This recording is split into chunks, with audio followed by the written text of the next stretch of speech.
오늘 우리에게 주신 하나님 말씀은 여호수아 21장 1절에서 19절 말씀입니다.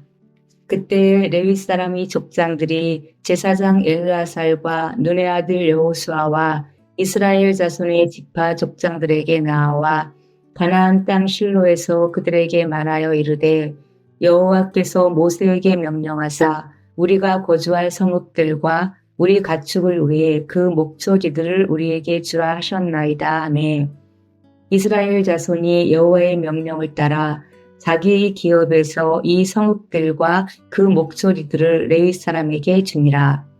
그앗 가족을 위하여 제비를 뽑았는데 레위 사람 중 제사장 아론의 자손들은 유다 지파와 시므온 지파와 베냐민 지파 중에서 제비 뽑은 대로 13 성읍을 받았고 그앗 자손들 중에 남은 자는 에브라임 지파의 가족과 단 지파와 므낫세 반 지파 중에서 제비 뽑은 대로 10 성읍을 받았으며 게르손 자손들은 이사갈 지파의 가족들과 아셀 지파와 납달리 지파와 바산에 있는 므낫세 반 지파 중에서 제비 뽑은 대로 13 성읍을 받았더라. 므라리 자손들은 그 가족대로 르우벤 지파와 갓 지파와 스불론 지파 중에서 12 성읍을 받았더라. 여호와께서 모세에게 명령하신 대로 이스라엘 자손이 제비 뽑아 레위 사람에게 준 성읍들과 그 목초지들이 이러하니라.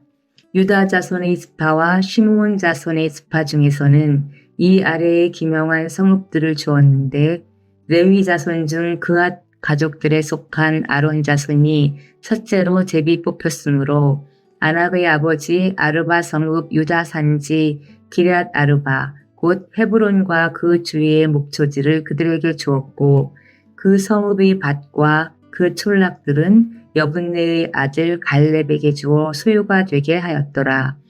제사장 아론의 자손에게 준 것은 살인자의 도피성 헤브론과 그 목초지요 또 림나와 그 목초지와 얏들과 그 목초지와 웨스트모아와 그 목초지와 홀론과 그 목초지와 드빌과 그 목초지와 아인과 그 목초지와 유다와 그 목초지와 베스메스와 그 목초지이니 이 두 지파에서 9 성읍을 냈고 또 베냐민 지파 중에서는 기브온과 그 목초지와 게바와 그 목초지와 아나돗과 그 목초지와 알몬과 그 목초지 곧 4 성읍을 냈으니 제사장 아론 자손의 성읍은 모두 13 성읍과 그 목초지들이었더라. 아멘.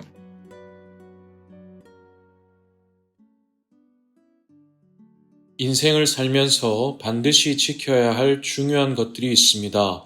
그 중에 하나가 중심입니다. 삶의 중심이 하나님께 있느냐 세상에 있느냐에 따라서 우리의 인생은 완전히 달라지지요. 오늘 본문은 이스라엘의 중심과 관련이 깊습니다. 오늘 본문에서 레위 지파가 성읍을 분배받는데요. 레위 지파는 다른 지파들과 달리 땅을 기업으로 받지 않습니다. 그들은 하나님께 구별된 존재로서 하나님이 친히 그들의 기업이 되시기 때문이지요. 대신에 하나님은 각 지파들의 성읍 중에 일부를 레위 지파에게 나눠주게 하셨습니다. 즉 레위 지파가 이스라엘 각 지파의 땅 중에 흩어져서 거주하게 하신 것입니다. 이것은 이스라엘의 중심을 지키시기 위한 하나님의 통치 전략입니다.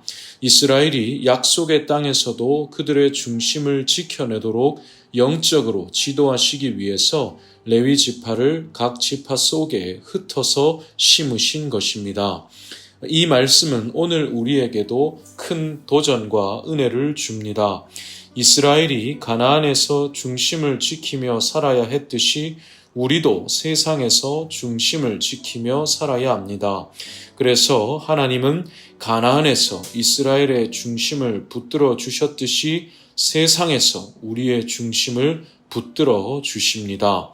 오늘은 그와 같이 우리의 중심이 세상에서도 하나님께 고정되기를 바라는 마음으로 오늘 본문이 우리에게 주는 교훈을 3가지로 함께 생각해 보겠습니다. 첫째로 풍요한 중에도 하나님을 중심에 모셔야 합니다. 지금 이스라엘이 정복 중인 가나안은 젖과 꿀이 흐르는 풍요의 땅입니다. 반면에 이전까지 이스라엘이 살았던 광야는 마르고 척박한 빈곤의 땅이었지요. 따라서 이스라엘은 이전과 전혀 다른 풍요 속에서 세상처럼 변질될 수도 있었습니다. 풍요의 맛에 취해서 세상처럼 그것만 추구하게 될 수도 있었지요. 그래서 하나님은 그들의 삶 곳곳에 레위 지파를 심으셨습니다. 레위 지파는 각 지파의 땅에서 율법과 교훈을 가르침으로써 이스라엘이 풍요 속에서도 하나님을 향한 중심을 지키도록 도왔습니다. 오늘 우리도 마찬가지입니다. 고도의 시험은 우리가 풍요할 때 찾아옵니다. 우리가 하나님을 쉽게 잊어버릴 때는 풍요할 때이지요. 일이 잘 풀리고 또 자녀가 잘 자라고 물질이 풍성할 때 우리는 하나님을 쉽게 잊어버립니다. 일이 안 풀리고 자녀가 문제가 있고 물질이 궁핍할 때는 오히려 하나님을 간절히 붙들지요. 따라서 풍요할 때일수록 우리는 더욱 중심을 잘 지켜야 합니다. 하나님이 가나안의 풍요 속에서 이스라엘의 중심을 지키신 방법이 무엇입니까? 그들 안에 심으신 레위 지파를 통해서 율법과 교훈을 가르치신 것입니다. 세상 속에서 살아가는 우리도 그러해야 합니다. 날마다 말씀과 기도로 하나님 앞에 서야 하지요. 예배에 힘을 다하고 말씀을 읽고 듣고 쓰고 외우며 또 기도의 무릎을 꿇어야 합니다.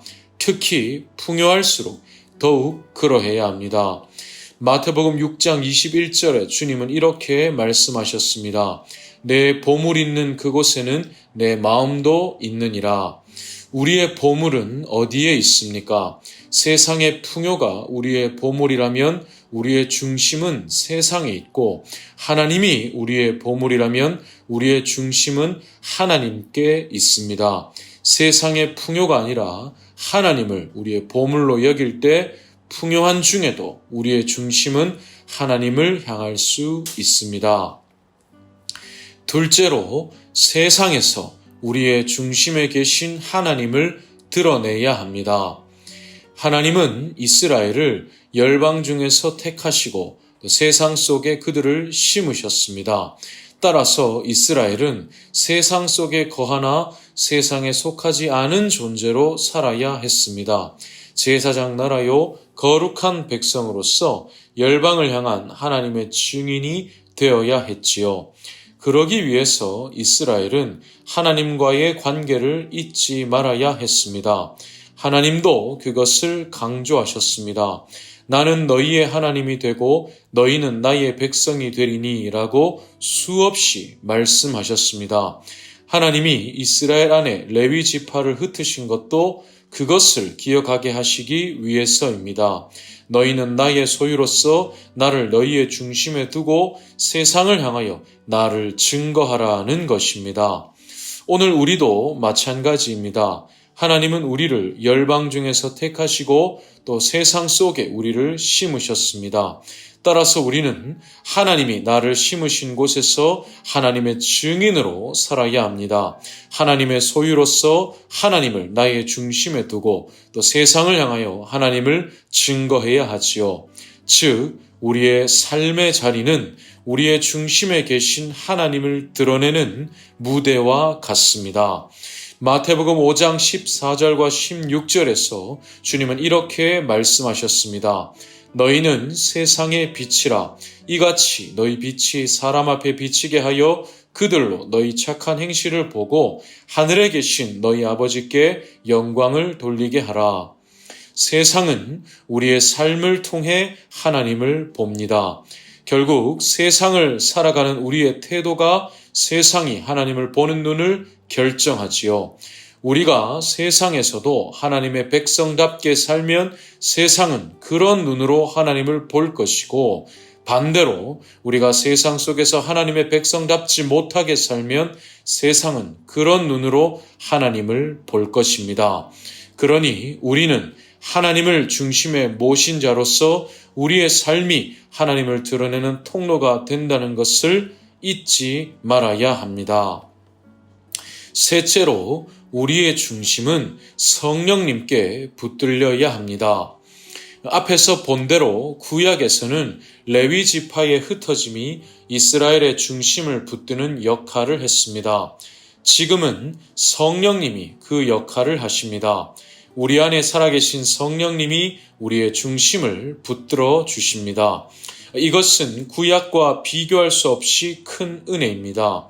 세상 속에서 우리는 참으로 연약한 존재입니다. 세상의 유혹 때문에 수없이 흔들리고 수없이 휘둘리지요. 그토록 연약한 우리를 보혜사 성령님이 도와주십니다. 성령님은 우리와 하나님의 관계를 확증하여 주십니다. 우리는 주님의 은혜로 하나님과 화목하였고 하나님을 아빠 아버지라 부르는 하나님의 자녀가 되었습니다. 성령님은 이 은혜의 관계를 끊임없이 확증하여 주십니다. 그래서 우리의 중심이 하나님을 향할 수 있도록 우리를 끊임없이 도와주십니다. 또 성령님은 우리가 마땅히 행할 바를 가르쳐 주십니다.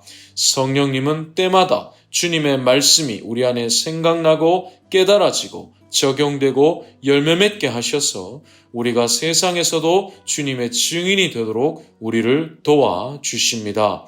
사도행전 1장 8절에서 주님은 이렇게 말씀하셨습니다.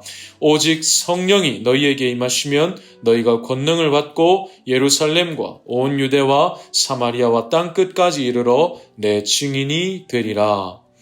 따라서 우리의 중심은 성령님께 붙들려야 합니다. 우리는 매 순간 내 안에 살아계신 성령님의 존재를 인식하고 그 성령님께 도움을 구해야 합니다. 성령님은 지금도 우리 안에 살아계셔서 우리의 중심을 붙들어 주십니다. 이 성령님의 존재를 인식하고 인정하고 의지할 때 비로소 우리는 세상을 향하여 흔들림 없는 하나님의 증인이 될 수 있습니다. 말씀을 마무리하겠습니다. 이스라엘은 거룩한 제사장 나라로서 열방을 향한 하나님의 증인이 되어야 했습니다.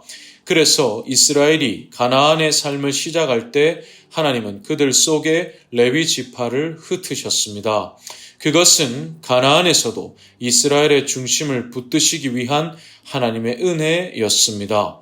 오늘 우리도 마찬가지입니다. 우리는 세상 속에서 거룩한 제사장 나라요 하나님의 증인으로 살아야 합니다. 그러기 위해서 하나님은 우리에게 성령님을 보내주셨습니다. 성령님은 세상에서도 우리의 중심을 붙들어 주시는 우리의 보혜사이십니다. 이것을 기억하면서 부할 때든지 가난할 때든지 언제나 우리의 중심에 하나님을 모시고 성령님께 붙들려서 세상 속에서도 하나님의 담대한 증인으로 살아가는 우리 모두가 될 수 있기를 진심으로 소원합니다.